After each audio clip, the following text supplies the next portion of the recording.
back home to me. 'Cause I can't stand these low down blues no more.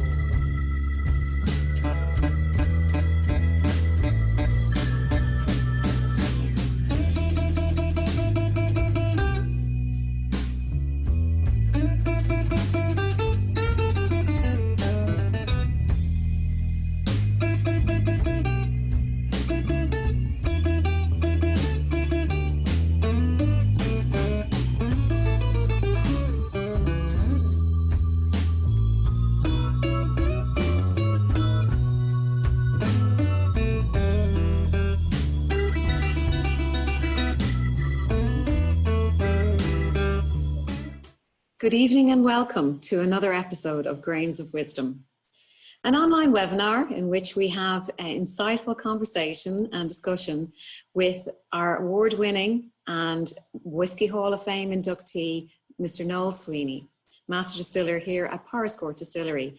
I'm Caroline Gardner, I'm in Head of Marketing here, and I'll be your host this evening.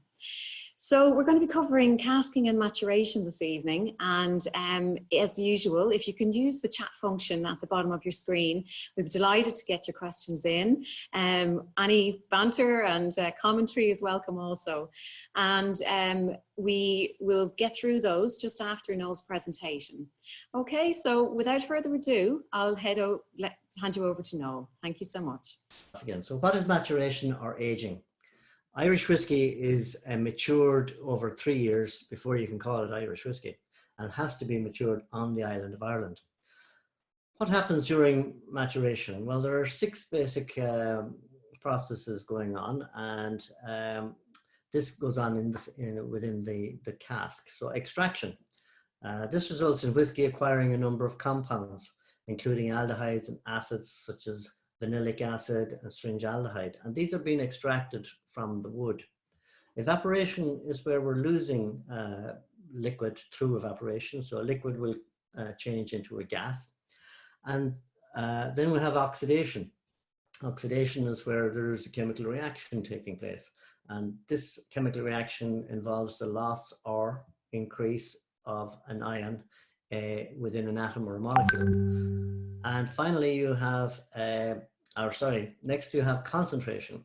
And concentration is where we have our liquid in the barrel, and over time we lose a certain volume of material. And because we're losing volume, what's left behind is getting more and more concentrated. And typically you won't lose the flavor compounds through the wood because they're large molecules, and they will get more and more concentrated in the liquid. Filtration. We all know filtration is a separation technique. So in a cask, what's happening when the liquid expands in warm weather, it forces liquid into the wood.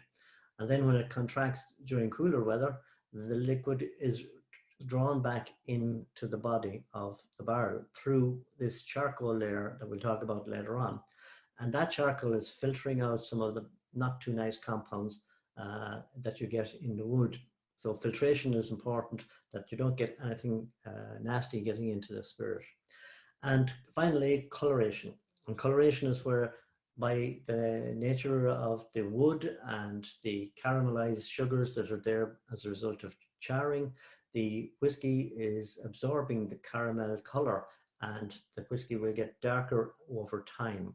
And coloration can also be more obvious when you're using things like a sherry cask or something of a nature of something like that. So on the next slide, we're going to go into a little bit more about what do you need to mature whiskey. So we talked about what happens, but where does all this, how does this come about? So first of all, you have to have wooden casks. And in Ireland, you're allowed to use any wood that you want, but a lot of these are, you have to be very careful about what you use, because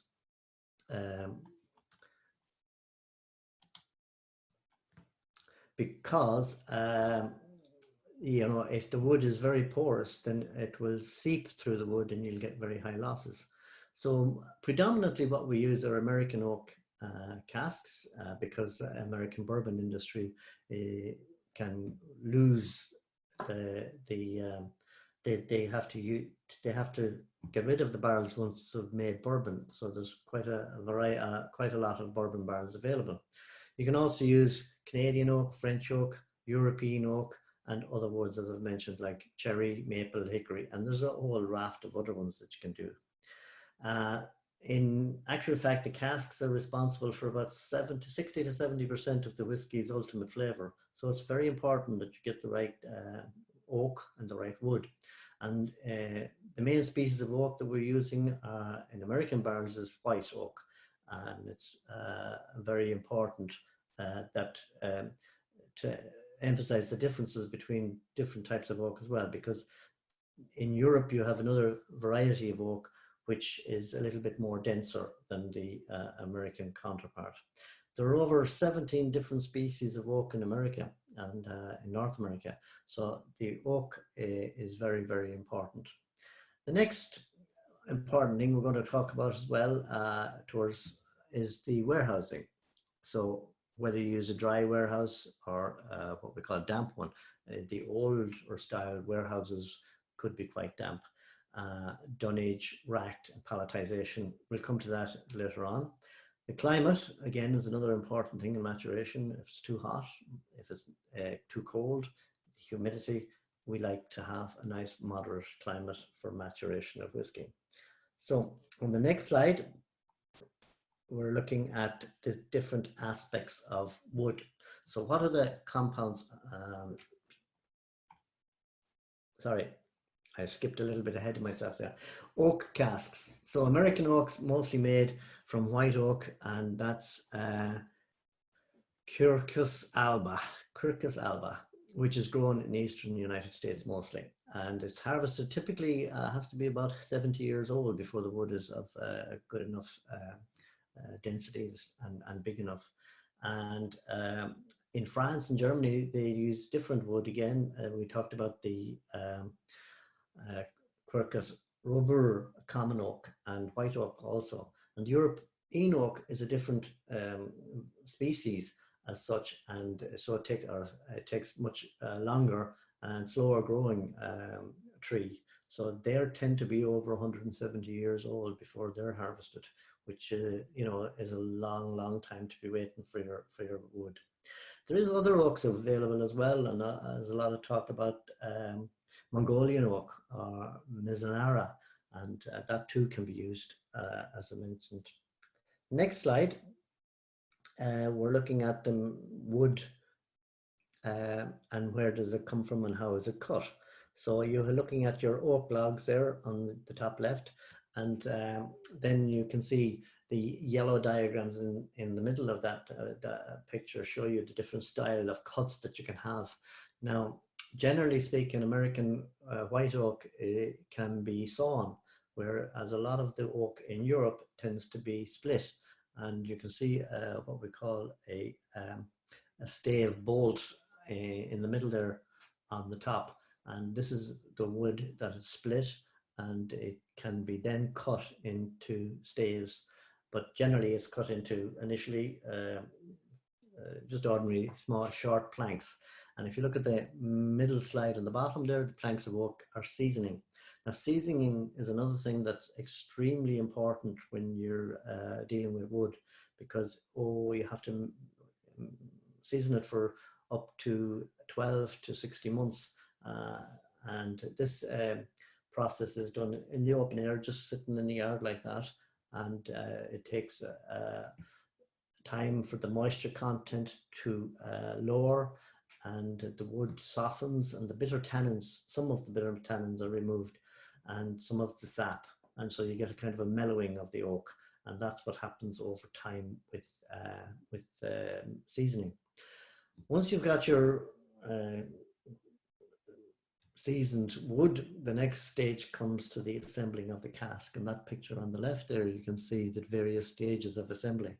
The staves are cut in that kind of trapezoidal shape, so that they can mix together. You can see that up on the top right of the screen, and depending on how big the barrel, you can have a different angle. So the coopers decide all of that beforehand. Then when they're put together, standing up initially, the hoop is put on the top, and they're stood, as you can see on that right hand side that we're showing now. And then they can either be placed, when they're in a complete circle, they can be placed in heat or steamed, and the bottom hoop can be drawn and tightened until you get the shape of the barrel. And that's the second stage and third stage on that diagram there. The next stage we're going to go and look at then would be the maintenance of barrels, traceability, coopering, storage, and all that kind of stuff. I mean, but again, we'll look at that a little bit later on when we get into the warehouse. So on the next slide, we're looking at significant aspects of wood. So you have cellulose. I mean, that's the cellular structure of the cask of the wood, and this doesn't have any flavor contribution, but it is important when we're using wood as a container, because the density there is important. That it doesn't just open up and let everything run out. Hemicellulose are simple sugars that break down when heated and provide body through the addition of wood sugars. When heated, they also provide color, toasty and caramelized flavors, aromas, and this is through a Maillard reaction and caramelization. The caramelization, we've all should know a little bit about that. There's if you take some sugar and you heat it, after a wee while it'll start to brown, and that's caramelization of the sugars. And this is exactly what happens in the cask when we burn or we toast the inside of the wood. Lignin, this is the binding agent that holds the cellulose in wood and the wood together. And when heated, this yields vanilla and sweet, smoky, and spicy aromas. So again, that's another important aspect of the wood. Then you're looking at oak tannins. Now, they play an essential role in maturation by enabling oxidation and the creation of delicate fragrances in the spirits. Tannins combine with oxygen and other compounds in the spirit to form acetals over time. And tannins are naturally occurring preservative compounds with a slightly perky, astringent taste in the mouth, similar to the effect of strong black tea or fresh walnuts. Astringent tastes in the mouth, and so you don't want too many tannins in your spirit, but you do need a certain amount, and that's, we'll explain a little bit more about that as why as well we prefer to get second-hand oak casks from the bourbon industry, because they don't have as high a level of tannins in the wood. And they are normally referring to tannins being too strong. A strong astringent taste is the easiest way to detect too much tannins in the wood. And then the last aspect in the wood is the oak lactones. And these are resulting from lipids in the oak. They increase dramatically during toasting and charring and can pass on a strong, woody, and perhaps coconut character. Lactones give bourbon its distinctive character and occur in high concentrations in the American oak than it is in the European variety. So again, we don't want an awful lot of these things in our whiskey, but we certainly need a certain amount of them. So these are all what contributes to the flavor. And as we've mentioned there, we're looking at the next slide is toasting and what effects that may have on the whiskey. So we have various levels of toasting, and there's a slide that gives you a kind of a demonstration of the coloring that happens when you burn the oak or, as we say, toast it. It doesn't actually catch fire in this situation. So, and this reminds me, you're looking at wooden floors for the house, you know, but anyway, it's the same idea. So during the production of the barrel, these barrels, and toasting is more common in the wine industry, but anyway, it's important as well, because we as distillers and whiskey producers will often use wine casks that have been used to produce wine. So the light toast is used for wines that would need fewer aroma enhancements and have higher tannin content. So they're expecting that the wine would have quite a bit of flavor as in its own right, and is not looking for a lot of tannins.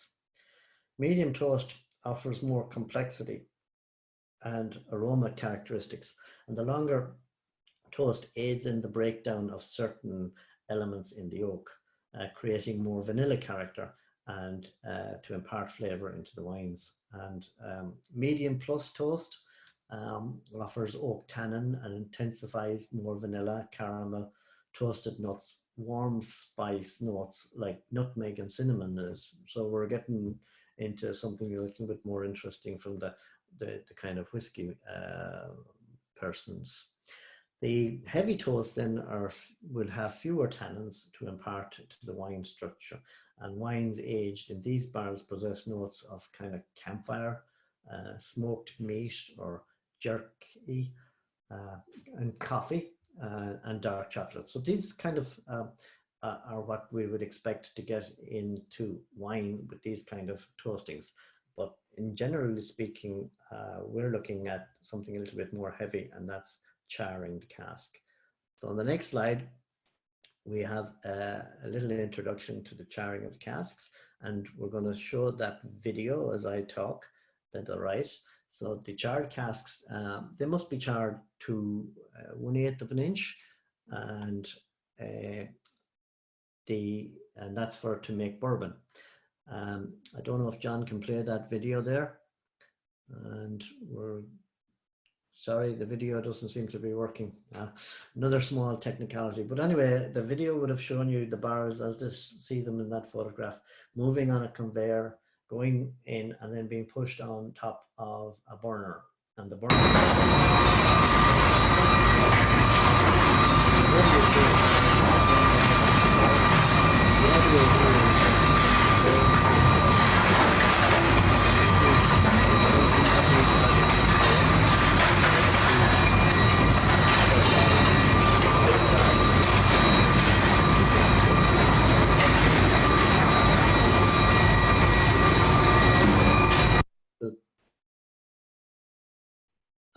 Anyway, as it burns, and then it burns for maybe about 30-40 seconds, and then the casks are pushed over, and the flame will continue to run for a little while, and eventually the water sprays come in and quench the flame, and that's your barrel is charred. Now, charred, the impact of charring is that it gives you a much darker color, as well as you get more sweet flavors like caramel and honey. And besides smoky and spicy notes as well, you can get that in bourbon. And charred wood also acts like an activated carbon filter, which helps also to remove nasty compounds like sulfur.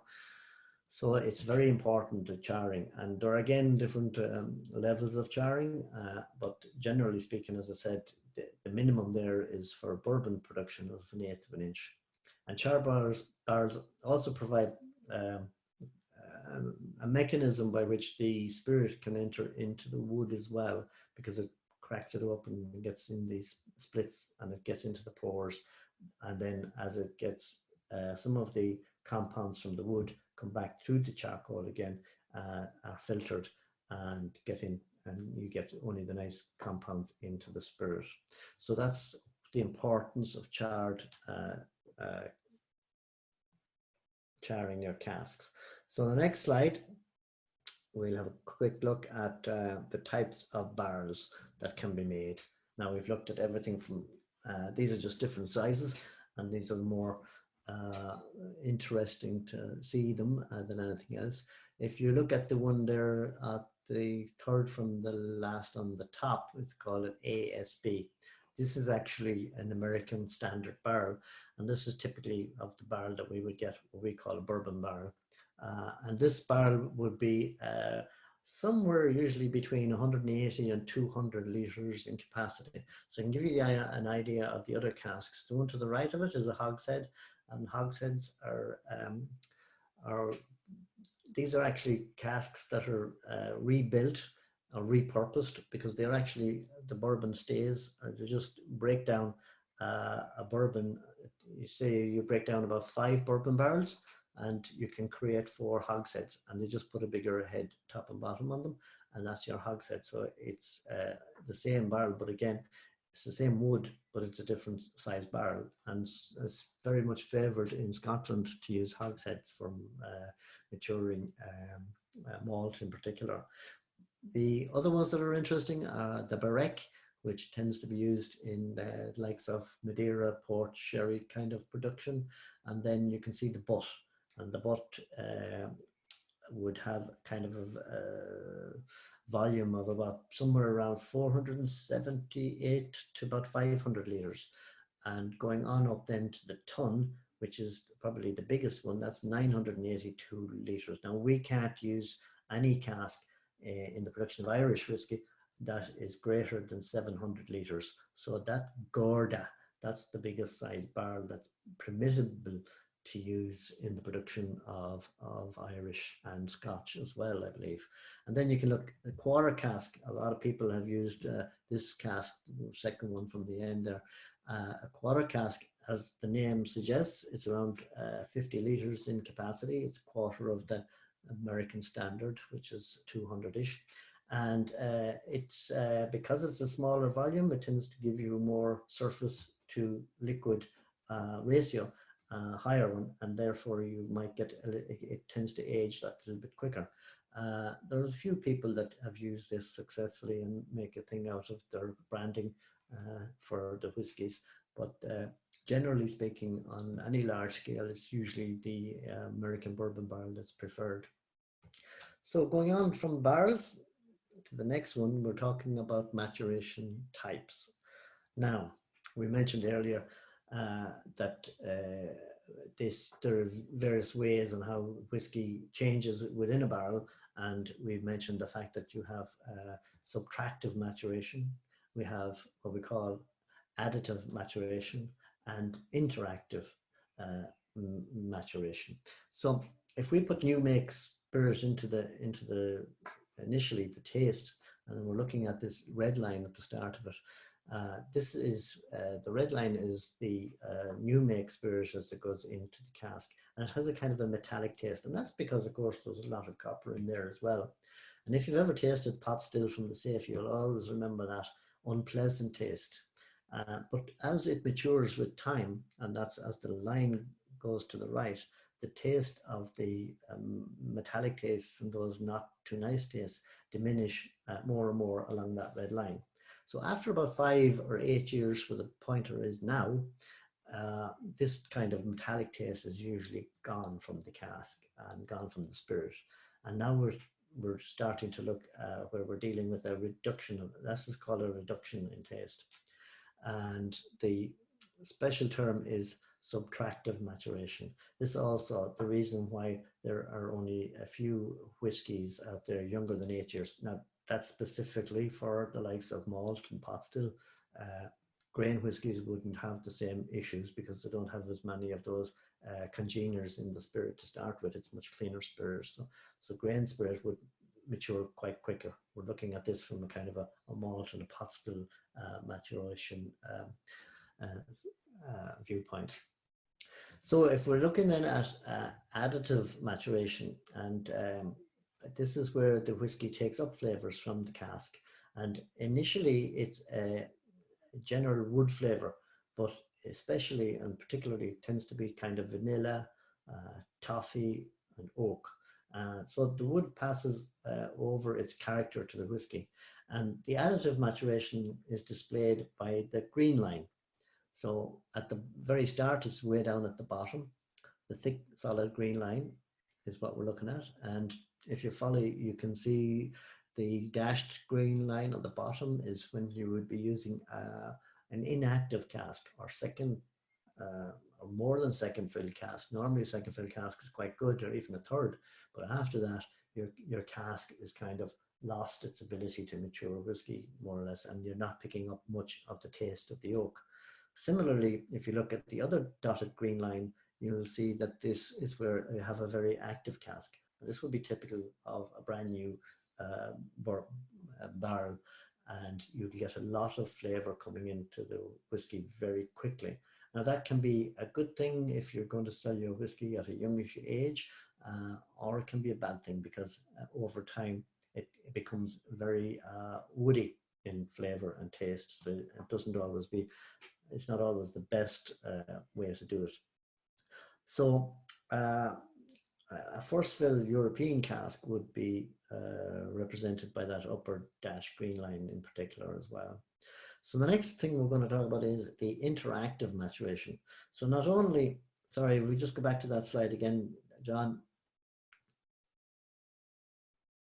We're going to go back to the maturation types. Yeah. So not only maturation and the cask character affects the taste of the whiskey. The basic character of whiskey is shaped by the special distillation and the malt that has been used. So the upper blue line describes the distillery character. And we all talk about these things, that every distillery has its own character. And this is how character is affected in the maturation. It doesn't really change hugely. You get a little bit of slippage in some cases, but so again, you're looking at things like peat smoke, and that would be that little loss in character, because you find that the peat tends to die out of the whiskey a little as it matures past 7 or 8 years of age. And so a 10, 12-year-old peat cask or peat whiskey will not have the same intensity as a younger peat cask.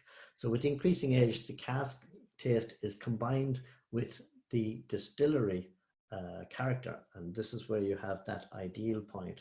So this varies again, as I say, between the style of wood that you use, but ideally this is where you get the balance, where you want to kind of get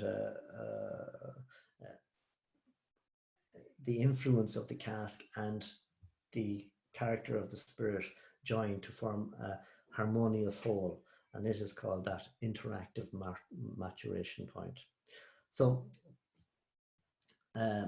again, I would look at the upper curve. Again, the big strong one is typical of a European oak cask.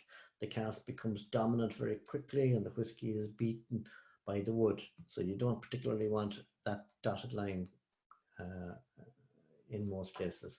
And the lower curve stands, this is what we call these depleted curve casks. So again, you're not interested in that. So what we're really looking for is a combination of the good quality in-between cask and the character of the distillery coming together to give you what we call a full maturation cycle. So we'll go on to the next slide, and we're going to look at warehousing. And this next is a photograph of the warehouses, in some new warehouses in Scotland, and they are actually from the Macallan Distillery. I was lucky enough to visit there in 2017, and that's when I took those photographs. And what really struck me about them was the volume of these things that they were building. You can see 4 warehouses on the right, and there's another 4 on the left. Actually, you can only see 6 in that picture, but there was about several rows of these on the way into their new warehousing. And these are just cladded buildings. Sometimes they can be complete with concrete the whole way up. If you look at our warehouse, you can see there's a concrete wall up to about 10 feet. In older warehouses, that could be 14 feet. And now more modern warehouses just are ordinary, just cladding on the sides and roof.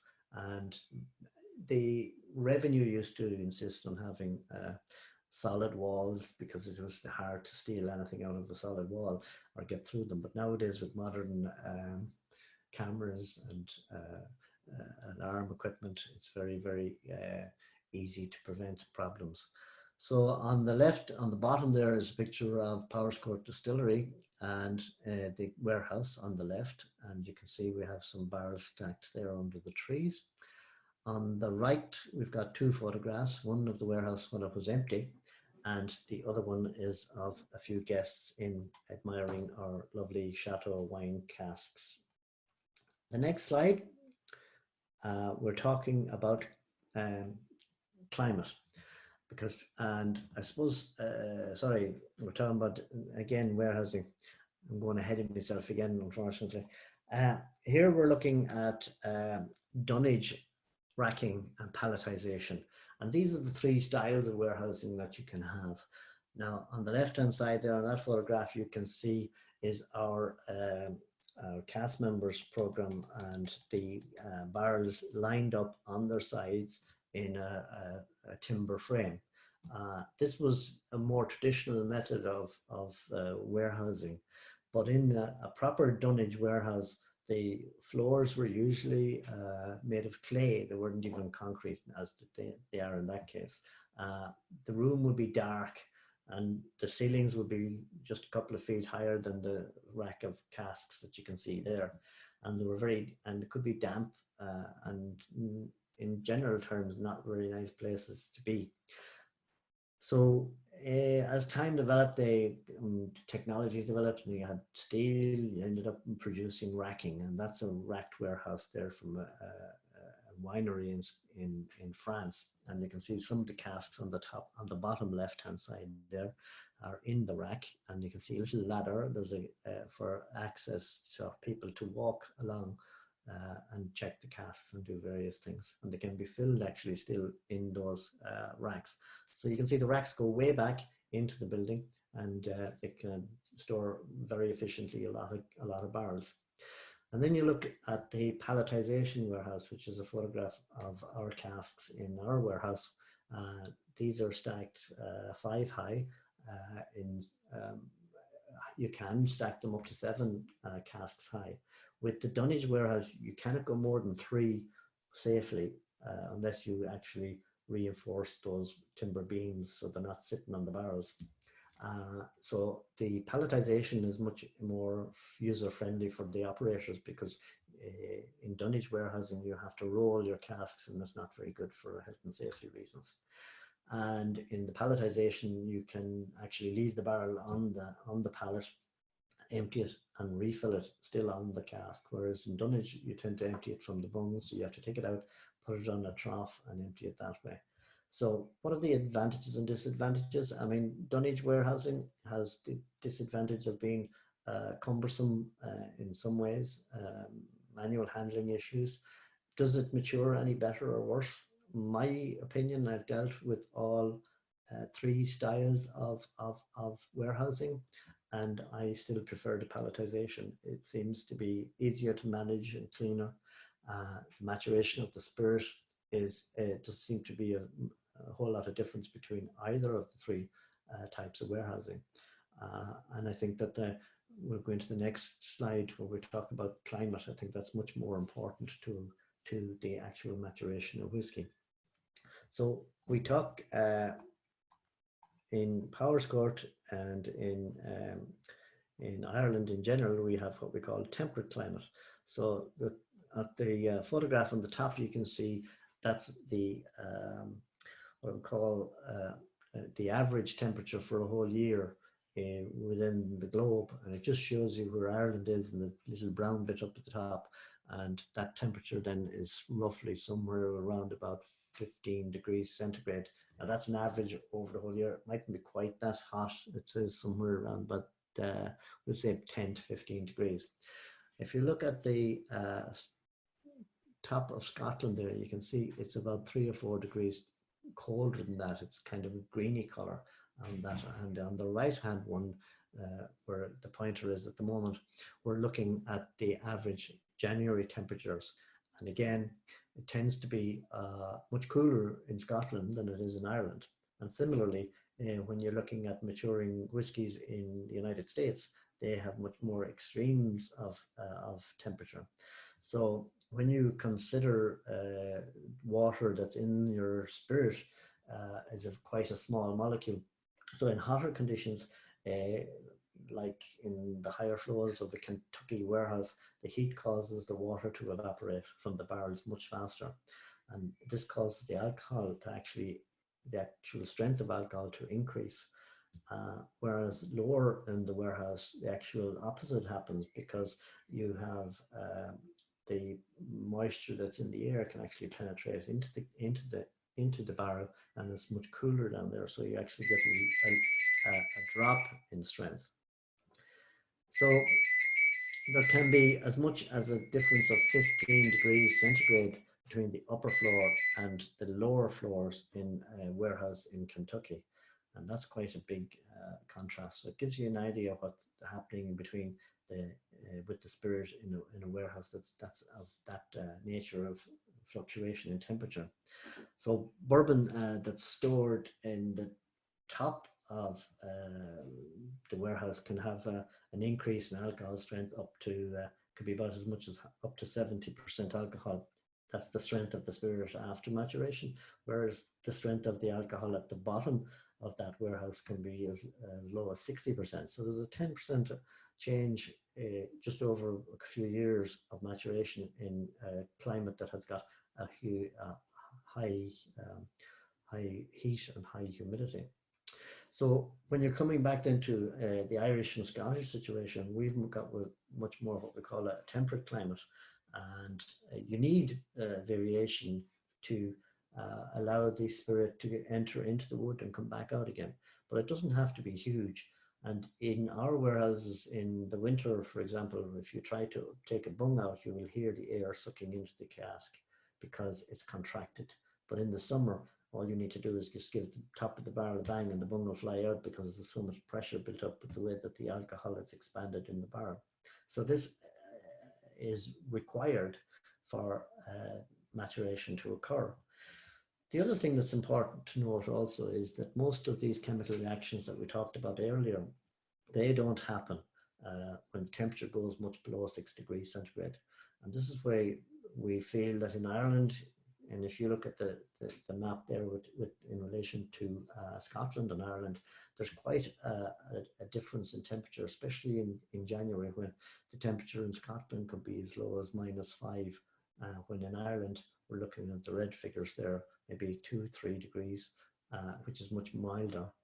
And that's Northern Ireland. Unfortunately, I couldn't get a map that actually showed the whole of Ireland. When you go down further south, where we are in beautiful Wicklow, you get a much more milder climate, and it could be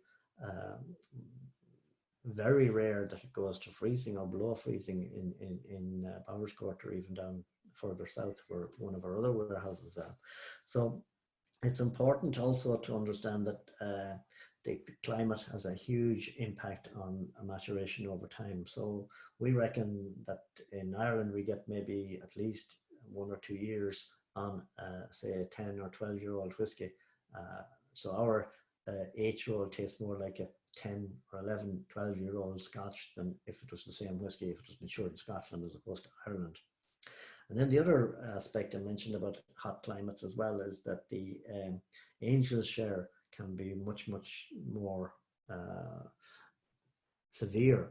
In the likes of India, for example, I think you're looking at an Angel's share somewhere in the region of about 10% of the alcohol per year.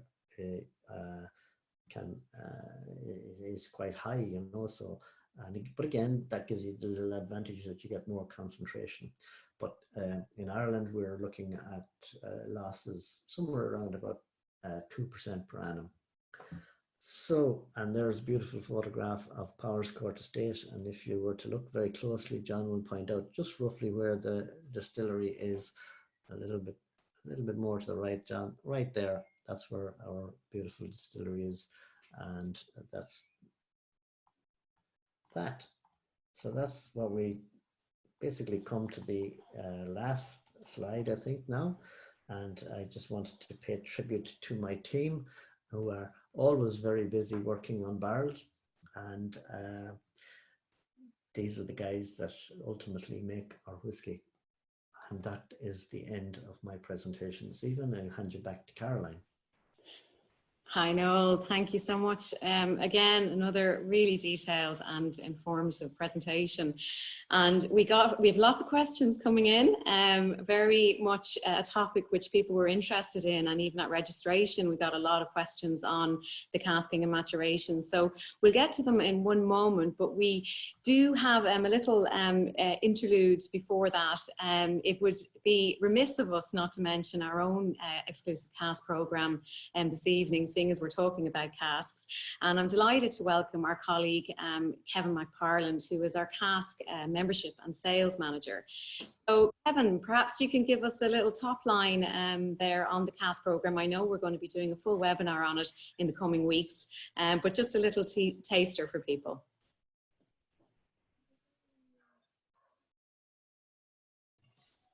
If you want to turn on your volume there.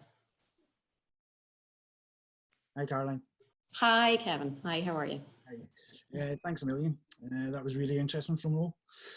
I'll just give a little brief intro into the CAS program.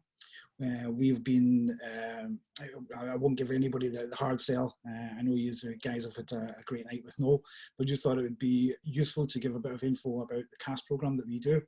CAS programs aren't that often or aren't that well known in Ireland.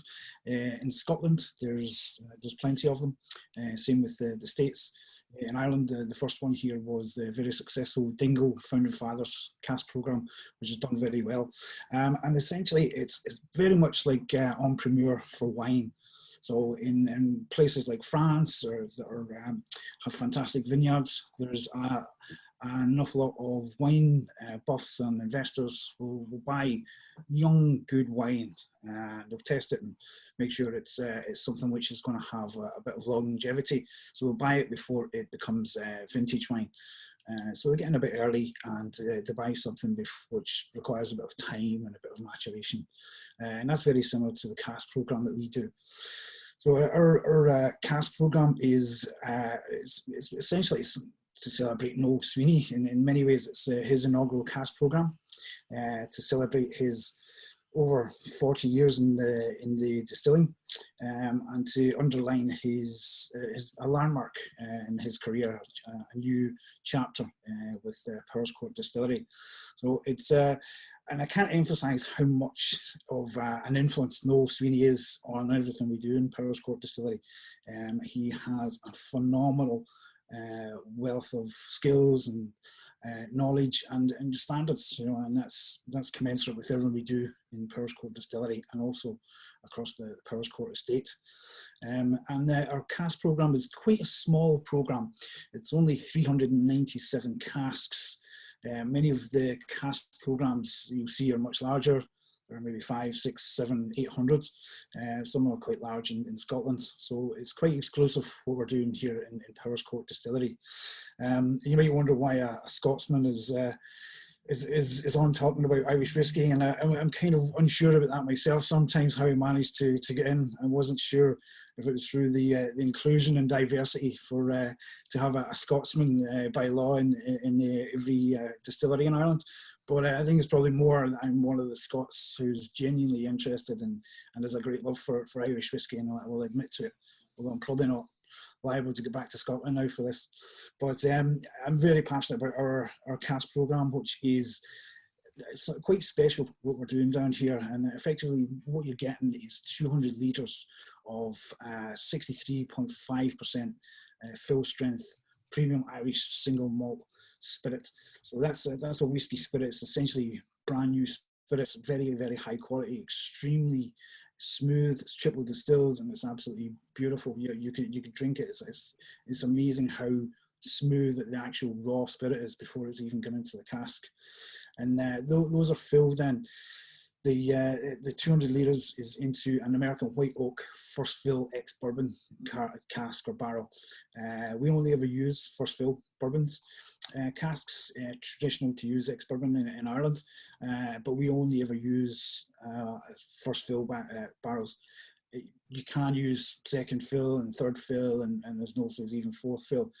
But we, as a distillery, we only ever use first fill ex-bourbon, because everything we do is try and keep everything top end. So essentially, you have your own unique, personalised single cask of finest Irish whiskey you can buy. The price for it is €7,800.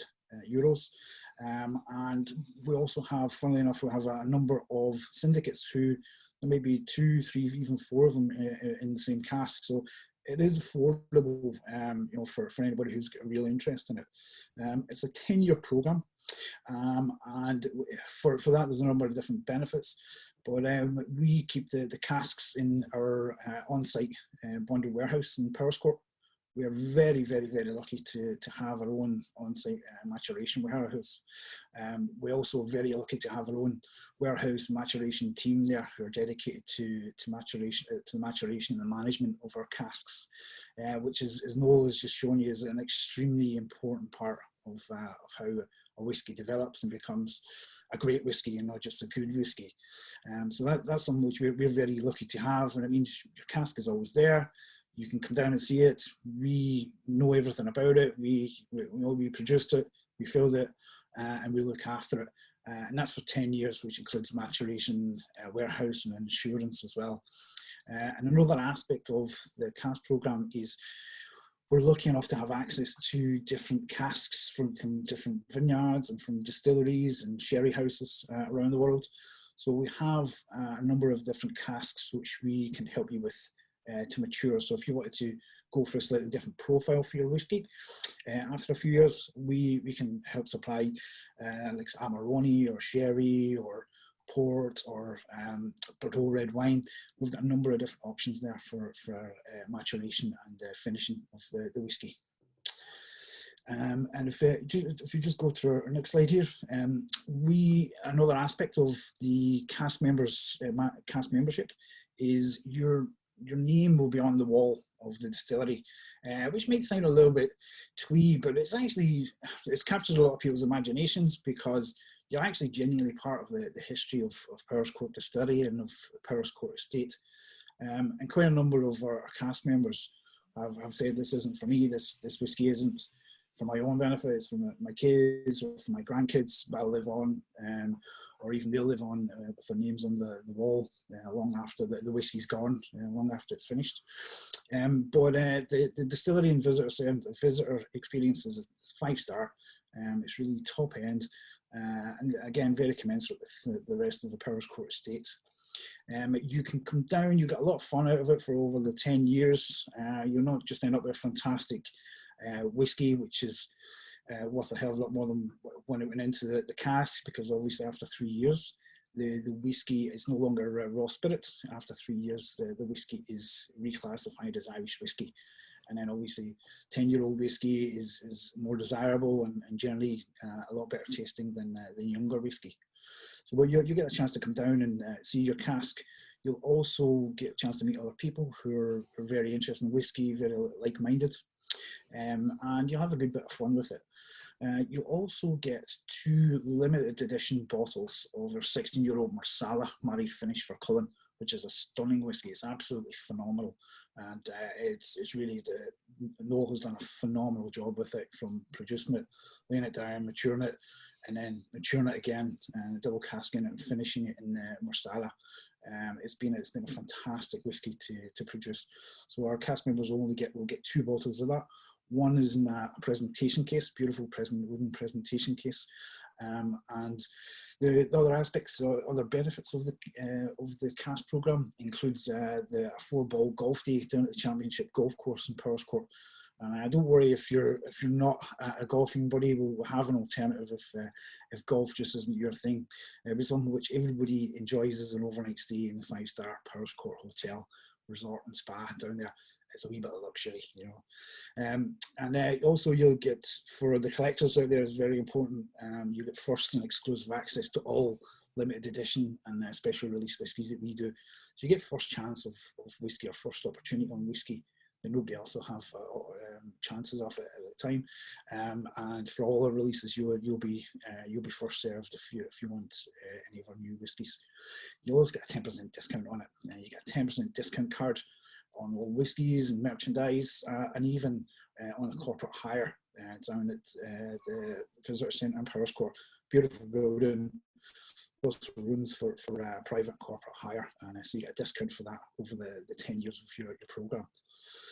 So there's many other aspects of it, and there's our picture of our fantastic 16-year-old Marsala finished for Cullen.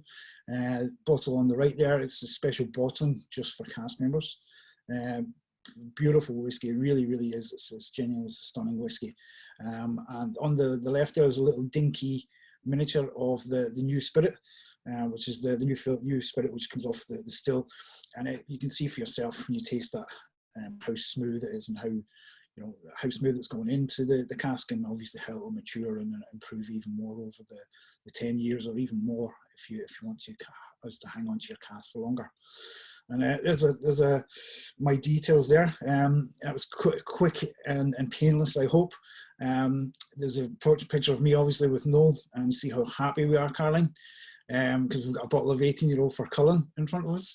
I'd say that didn't last long, Kevin, after that picture. It didn't last long, but it's well remembered, so it was. But if anybody wants any info about our cask programme, I'm more than happy, always happy to talk to people about whiskey, and always happy to talk to people about our cask programme in Powerscourt. That was great, Kevin. Thanks so much. And I know, as I said earlier, we will be doing a full webinar on cask programs in general, and specifically getting into some of the details.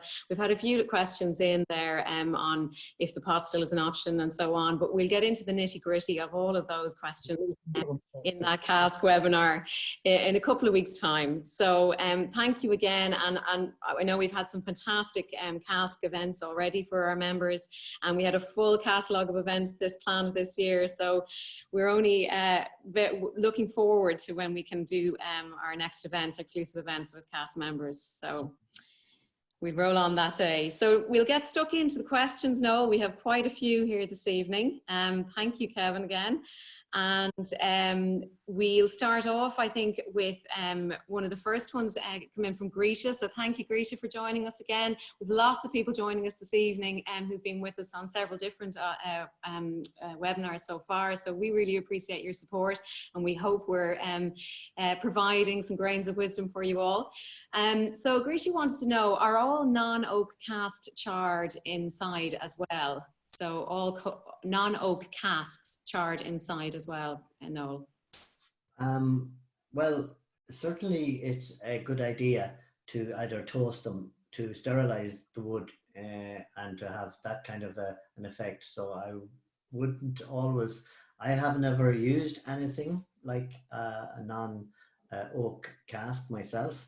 And I'm not aware that they wouldn't have at least a toasting or a burning of the inside of the cask. So I expect, yes, they would be. Okay, well, the kind of answer is probably part two of Grisha's question was, could you name one or two specific aromas given by a different non-oak cask?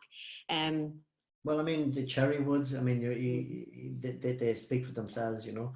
I mean, if you look at one of the products that are using that is the Method of Madness, and there are others out there as well, but they're hard to find. But you know, there will be more. Maple again gives that kind of maple syrup type sugary flavor. So you know, I mean, they do use applewood, I think, in the States as well. So again, you're looking at kind of expect to get that kind of flavor from the specific type of wood.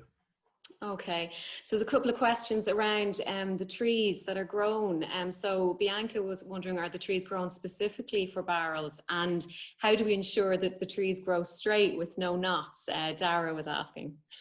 No, I mean, I'm not a forester at all, Yeah. but I have seen the forests, and they are remarkably straight and long. And you saw the logs that I showed a photograph of there, they're quite straight. I mean, typically they're growing for many, many years now. If you look at a normal or a picture of some of the oak trees that people see them with these huge big branches sitting out, and they're very big but not very tall or straight. that's because they're sitting in an open field. In a forest situation, they're competing to get the sunlight, so they tend to grow straight and high to out run themselves, as it were. So that's how you get them to grow straight and high. You put them in a dense forest, and they're thinned out as time goes along. So eventually, after 100 years, you've got a tree that's completely high enough and straight enough with no branches, and that's how they manage it. Does that answer that one? Yeah, I think we covered that. Connor is with us again this evening. Hi, Connor. You had a couple of questions when you sent in earlier in the week, and also one at registration. So, do you think the longer the whiskey is in the barrel, the better it tastes? And also, does sea air help to shorten the character in the spirit? Certainly, the general rule of thumb is that as the longer it's in the cask, the better. But you would have seen from the graph there is a kind of a sweet spot, and you kind of work around that as much as possible. But obviously, depending on the activity of the wood, somebody asked a question also about the size of the cask. You can put whiskey into a larger cask, you won't get as much take up of the wood flavors. So that tends to make you can have a whiskey will last longer in that kind of a cask than in a smaller size cask with fresh oak. So to answer the question specifically, generally speaking, yes, but you can overdo it, and you just have to be careful and taste it as it goes along. Okay, great. So Emma was wondering, during the maturation period in the warehouse, is it common practice to turn your barrels, or will that come into effect depending on the type of whiskey you're aging? And I think Bianca had a question around that as well. Generally, no, we don't turn the barrels. You saw the dunnage warehouses. They're very, very difficult. In actual fact, the dunnage warehouses, people will put the barrels in with the bung up, so that you don't get any leakage from the bung. If you had the bung on the way down, the bung could drop out and you lose a whole barrel of whiskey. So you don't tend to rotate the cask around at all for maturation. And if you were to open the cask and put your finger inside, you will actually see that the inside of the cask, even though it's not in contact with liquid, is actually wet. And that's because you have that capillary action of liquid going up along the wood. So there is always liquid in contact with the wood, despite the fact that the barrel might be less than 3/4 full.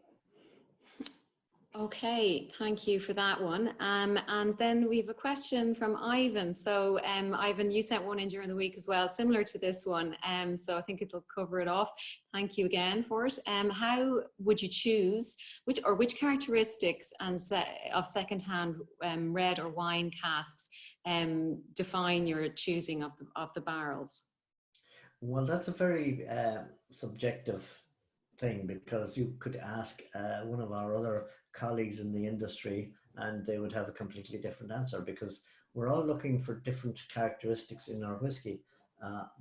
My preferences tend to be for sweetness and fruitiness in the whiskey, whereas other people like to have a little bit more body and dryness and all that. So I mean, red wines will give you a certain flavor, and depending on what red wine was in there. And similarly as well, you're looking at using something like a Sauternes white wine, you're looking at a different flavor.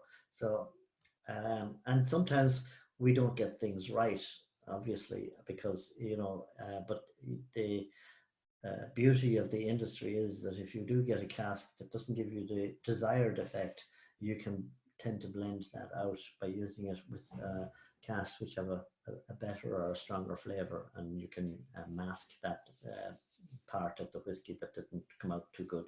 So to say exactly, I mean, it's anybody's guess. I go with what I like and what I feel is nice. And a general rule of thumb is that if I like it, 90% of people out there will like it. There's always 5 or 10% that's not going to agree with you in some way or another, but that's just the way life is. I think that's a great rule of thumb, Noel. And as an inductee into the World Whisky Hall of Fame, an award-winning master distiller, I think your call is definitely as good as anyone's out there. So we have actually a couple of questions around, I suppose, our single casks and special finishings that we might be doing. Martin had a question on that, and Robin around any small batch cask strength releases we might be doing in the future. So perhaps we might have a quick chat about that. Yeah, I mean, we've always got some interesting casks in a warehouse, and we do source casks. We have Madeira, Port, Sherry, Marsala, Muscatel, red wine. We've got some lovely Amarones that we got in from Italy. You know, so we have all of those casks in maturing spirit at the moment and finishing whiskies.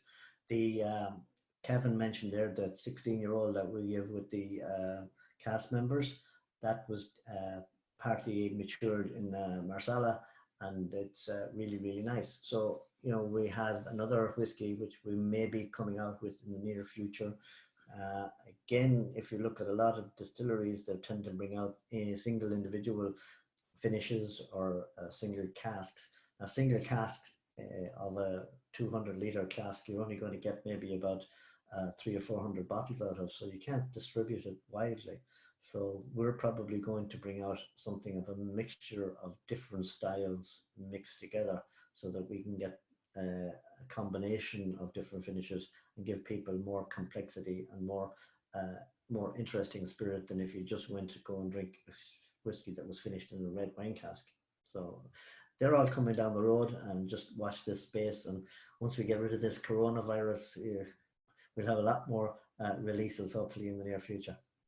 Anything could happen. And definitely, Noel, I think if anyone's particularly interested in their own single cask finish, I'm sure our sales guys would be interested in talking to them as well, Ryan and Alex. So just another question from Kevin. I think we've probably answered it, Kevin. It's around other woods other than oak that can be used to age whiskey. So we can cover that in some detail earlier.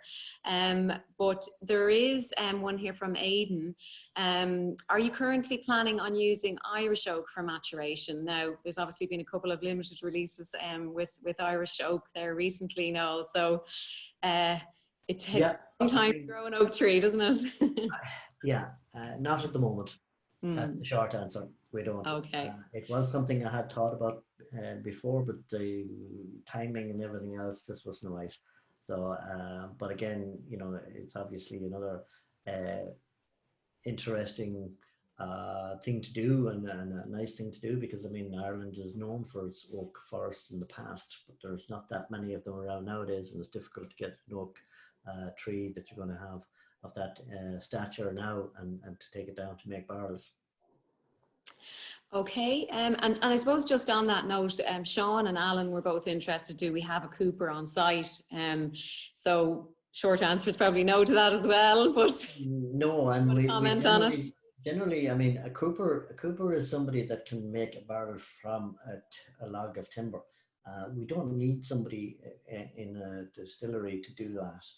Years and years ago, most coopers were making barrels for everything and anything. It wasn't just whiskey. They were making it for beer, for stout, or making it for storing salt, for fish, for everything and anything.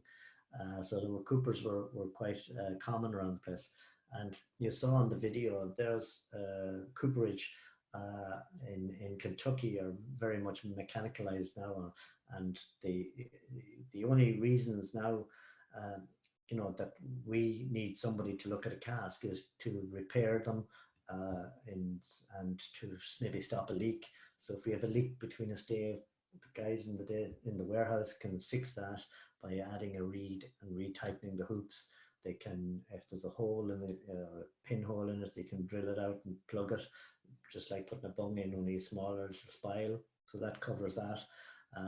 Other things that you need a cooper, just tightening the heads every now and again, and that's not that difficult to do. You don't have to make a stave. Nowadays, if you have a barrel that you want to repair, you can take, most problems come with the bung stave, where the bung hole is and the crack. So you just replace the stave. with another one and tighten the whole thing back up again. So a full-blown cooper, it's not something we have or need, but there are coopers available there in various parts of Ireland and in Scotland.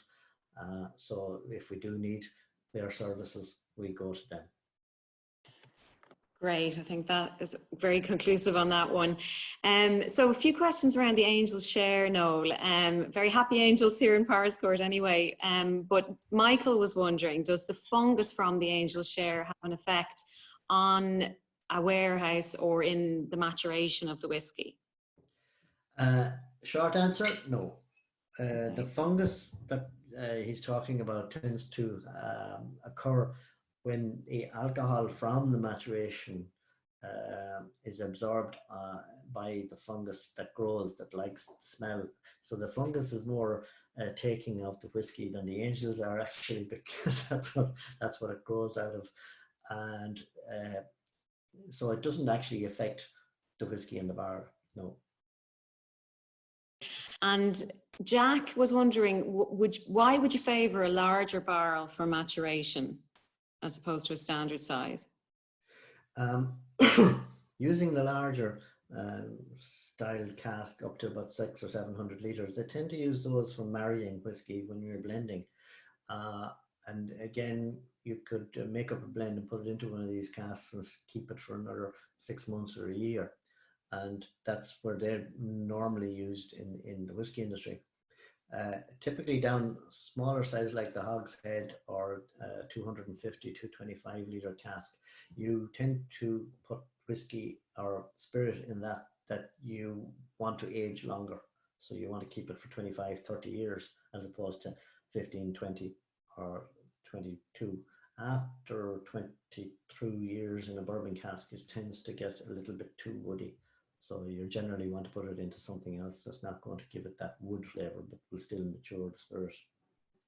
Okay, I think that answers a question from Connor just on that duration of the whiskey in the barrel as well.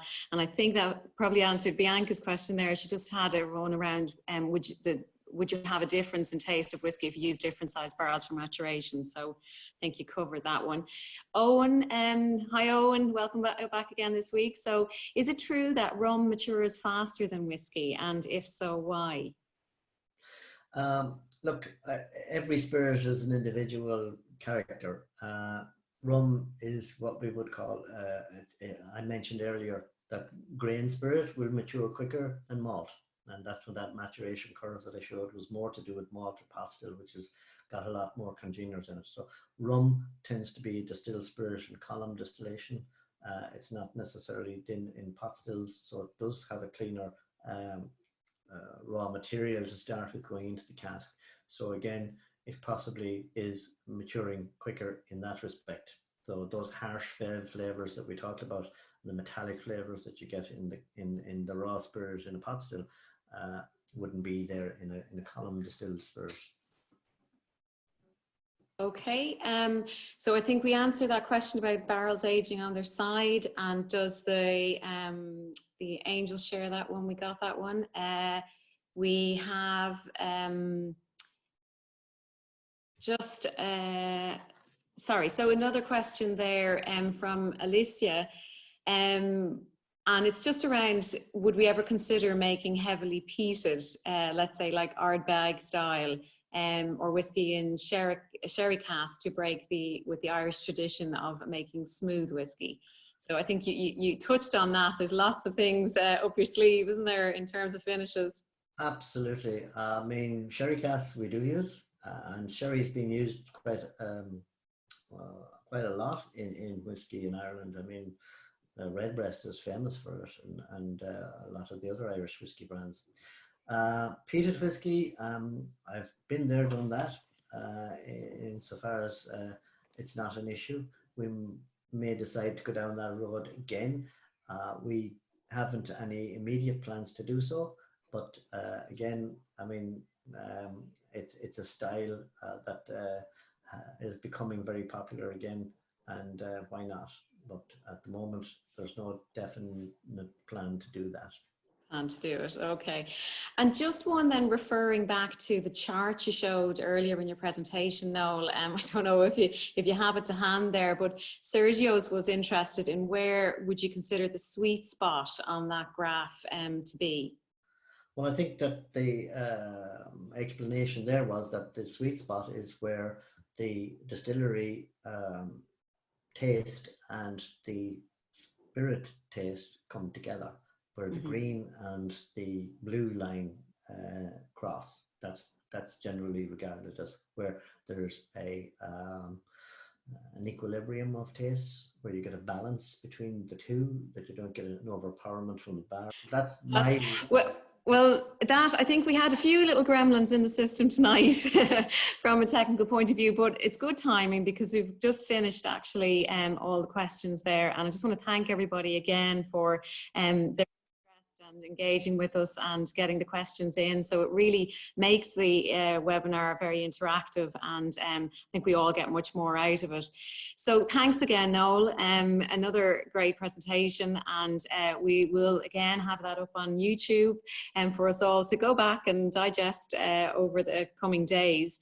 Again, just a quick reminder, so we've gone through the whole whiskey making process, so we have to obviously taste the fruits of our labour now. So we have a full tasting next Thursday, and there's plenty of time still to get your trilogy tasting pack from us. You can order on parscourtdistillery.com, and indeed many of our trade partners are also doing an added incentive offer where we're giving a free tasting glass and a free tasting mat with the trilogy pack. And of course, all of our participants in the webinar are getting that extra 10% off as well. So please do use your code, and you can order on the website straight after.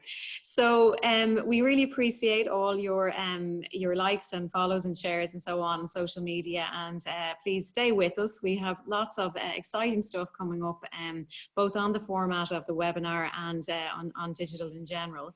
And just to say that we are really looking forward to next week. Tell your friends, join us, and we'll all have a great time tasting the fantastic whiskies. So thank you again, Noel. Everybody out there, stay well, stay safe, and sláinte. Slán.